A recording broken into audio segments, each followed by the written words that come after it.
La fête de la Toussaint suscite en nous une série d'images plus consolantes, plus réjouissantes les unes que les autres. Et nous aimons à imaginer le ciel en ce jour, tel qu'il est décrit dans les lectures de l'Apocalypse que l'Église nous propose à la messe. Une foule immense, heureuse, se rassemble autour du trône de l'agneau pour l'adorer, l'acclamer, le louer, le remercier de la manière admirable dont il nous a tous sauvés. Dans cette foule, nous distinguons au premier plan la Vierge Marie, qui brille d'un éclat tout particulier, suivie de Joseph, le charpentier de Nazareth, des apôtres, des martyrs. Nous reconnaissons Sainte Catherine avec sa roue, Saint Laurent avec son gril, Saint Jérôme avec son crâne et sa Bible, Saint Benoît avec son corbeau, Saint Antoine du désert avec son cochon, Sainte Apolline avec sa pince. Tous sont au comble de la joie. Ils ont trouvé celui qu'ils ont cherché, et en le trouvant, ils ont trouvé le bonheur sans fin. Ils comprennent à présent tout le mystère de Dieu et saisissent toute la profondeur de l'amour qui a présidé aux actions du Rédempteur. Leur plus grand bonheur est assurément la certitude de pouvoir l'aimer pleinement et de ne plus jamais pouvoir contrister Dieu par le moindre péché. En portant nos regards un peu plus loin dans cette multitude, nous distinguons une foule immense de personnes inconnues, avec des costumes de différentes époques, portant les signes distinctifs de leur sainteté. Ici, une ménagère avec un balai, là, un paysan avec une faux, ici, une religieuse garde-malade, là, un mendiant tout transfiguré. Toute une foule de personnes à la sainteté ordinaire, mais entière.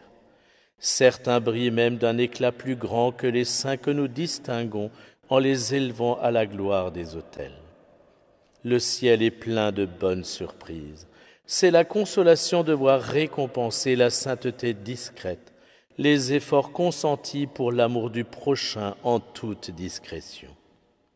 Puis, dans la foule, on distingue des visages connus, des visages qu'on a aimés, d'autres qu'on a simplement croisés. Et c'est là la vision la plus réjouissante. Ils vivent ceux que nous avons aimés. Ils sont heureux et ils continuent de nous aimer. Et l'une de leurs joies est de pouvoir nous aimer plus parfaitement, plus profondément, puisque maintenant ils nous aiment en Dieu. Quelle pensée consolante! Non, la mort n'est pas la fin, au contraire. Elle est le début de la vraie vie. La sainteté n'est pas réservée à un petit groupe d'initiés, elle est proposée à chacun. Nos regards se portent aussi sur des personnes dont nous n'aurions pas soupçonné la présence au ciel. Et un peu rougissant, nous prenons une fois de plus la résolution de ne plus jamais juger personne sur ses apparences. La miséricorde de Dieu est vraiment infinie.